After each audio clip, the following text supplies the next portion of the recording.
तो झारखंड की खबरें जारी रहेगी, लेकिन उससे पहले बिहार चलते हैं। पंडित रामानंद तिवारी की जयंती पर राजकीय समारोह सीएम नीतीश कुमार पहुंचे हैं। समारोह में गांधी मैदान स्थित कार्यस्थल पर मुख्यमंत्री नीतीश कुमार उनकी प्रतिमा पर माल्यार्पण किए और आरजेडी के वरिष्ठ नेता शिवानंद तिवारी, परिवहन मंत्री शीला मंडल, आरजेडी विधायक राहुल तिवारी समेत कई 10 घंटा के अंदर सारी प्रक्रिया पूरी कर ली जाए तो इससे साफ झलक रहा है कि इसमें केंद्र सरकार की कहीं न कहीं भूमिका है, सक्रिय भूमिका है। और यह भूमिका जो निभाया है केंद्र सरकार ने, वो बौखलाहट में निभाया है। वो हताश हो चुके हैं। जनता का जो उनसे विश्वास हट रहा है उसके कारण हताश है, लेकिन वो चिंता नहीं करें।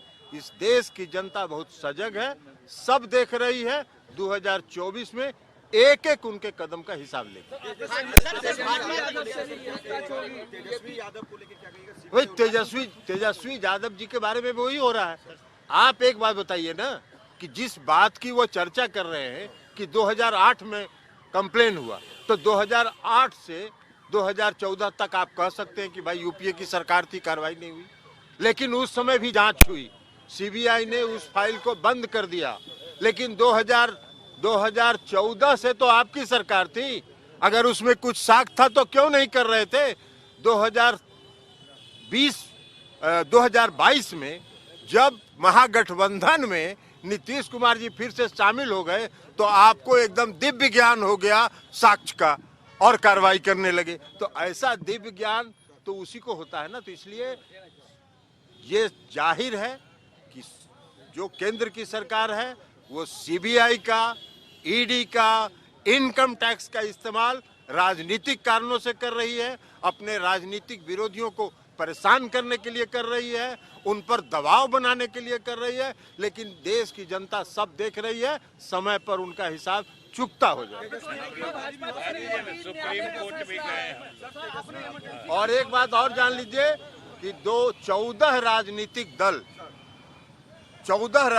दलों ने एक साथ सुप्रीम कोर्ट में याचिका दायर की है और हम लोगों ने यही कहा है, हम भी उसमें पिटिशनर हैं, हम लोगों ने यही कहा है कि जिस प्रकार केंद्र की सरकार अपने जो संस्थाएं हैं, सीबीआई, ईडी और इनकम टैक्स का इस्तेमाल जिस प्रकार कर रही है, सेलेक्टिव कर रही है, अपने विरोधियों के खिलाफ कर रही है, उस पर ध्यान दिया जाए।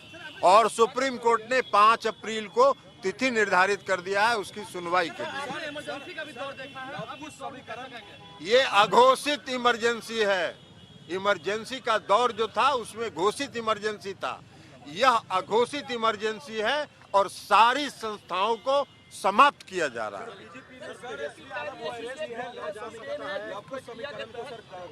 छोड़िए ना, उनको जितना मन करे कोशिश करते रहे। 2015 में बहुत कोशिश किया था उन लोगों ने।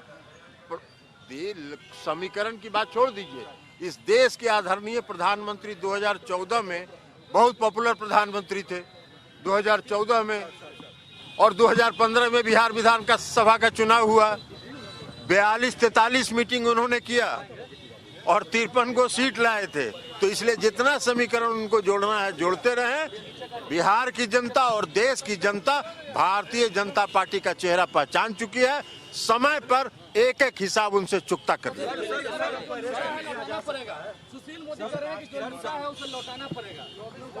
क्या? अरे सुशील मोदी जी बेचारे परेशान हैं कि कुछ मिल जाए, कहीं इसी बजट सत्र के बाद कुछ मंत्रिमंडल का विस्तार हो। तो हम लोग तो शुरू से कह रहे हैं कि शुभकामना है, बन जाइए ना कुछ। चलिए तो ललन सिंह को सुन रहे थे आप। लगातार केंद्र पर कटाक्ष कर रहे थे ललन सिंह और तंज कसते हुए उन्होंने कहा कि केंद्र जो ईडी है, सीबीआई है, इनकम टैक्स है, इन डिपार्टमेंट्स को अपने फायदे के लिए इस्तेमाल कर रही है और अपने विरोधियों पर इस्तेमाल कर रही है।